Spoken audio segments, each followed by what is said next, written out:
All right, good morning, good afternoon, or good evening. When you hear this message, I pray that you're poised to receive, to accept, and most importantly, to respond to words of wisdom. Ashe. Yesterday, I posed a question on social media that I want to share again with you today with the hopes of amplifying this lesson and bringing it to life on another level. And the question is this: can a person have good character and poor decision-making skills? And naturally, most people conclude that, yes, a person can have good character and bad decision-making skills, right? And this is so important because poor decision-making skills translates to antisocial behavior. Okay, here's the lesson. Poor decision-making translates to antisocial behavior. So when you make bad decisions, it comes off as antisocial. For example, you've got poor decision-making skills about your words, your speech. Something happens, you don't know, you something you're supposed to be saying in private, you say it in public. That's antisocial. Something that you really shouldn't speak on at all, but you just going on and on and on and on and on and on. That's antisocial, right? Just for example, you can just keep going on and on. You think about it. When people, you can't read the room, you don't have no real discernment of emotional intelligence, it comes off as antisocial.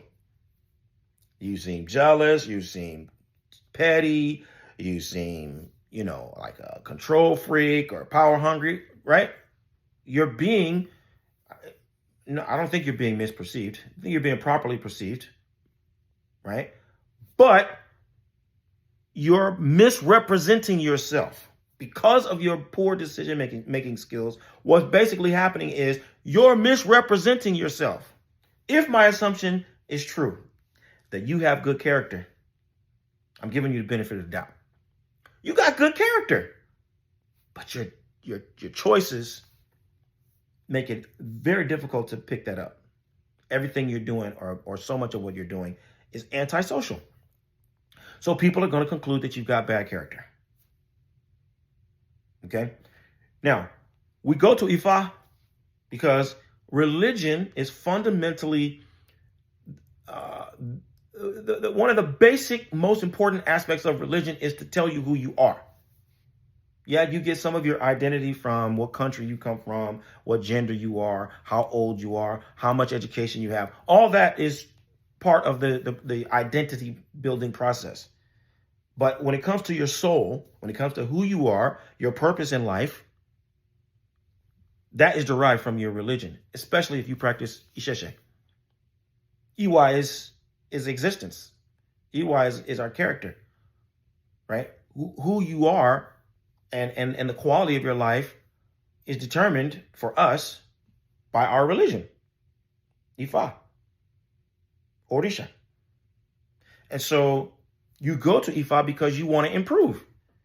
You consult Ifa, you make your sacrifice, you keep your observances because you want to be a better version of yourself. That's very wise, because Ifa is going to address all of the things that are outside of your control. Ifa is going to address everything that's beyond your reach. Ifa is going to start to correct all of the things that you cannot influence, things that you can't even know. That's the realm that Ifa specializes in. That's why we rely upon Ifa so heavily, because there are limits to what we can do as people. There are limits to what our ancestors can do. We need intervention on a larger scale, right? But you got to understand the limits of what Ifa can do for you. Ifa can't make your decisions for you. Obatala can't make your decisions for you. Ogun cannot make your decisions for you. You have to make your decisions. And if you are a crappy decision maker, no matter how much ebo you make, no matter how many observances you keep, no matter how much medicine you use, if you keep making the wrong choice, you're going to be perceived as antisocial. And if you're perceived as antisocial, it's going to be very easy for most people to conclude that you've got bad character. And if that's the case, this is where we see Ogbeyonu. Hey, your inner head can destroy your outer head. You got all this wonderful bounty and opportunity around you. You got good people. You got resources. You got a network. You got everything that you need in your environment. But your inner world, your decision making, is contradicting all of that. So everything that you got, it amounts to nothing. It's not because of your character per se. It's because of your decision making.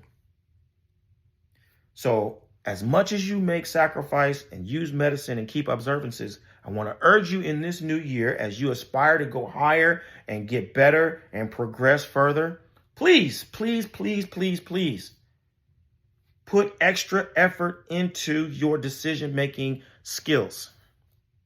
That's going to require reflection. It's going to require introspection. It's going to require self-evaluation as a matter of course, regularly. Every single day, you've got to decipher your decision-making processes. How did I come to these conclusions? How did I decide that I was going to do this and not do that? Why did I say this to this person and not say that?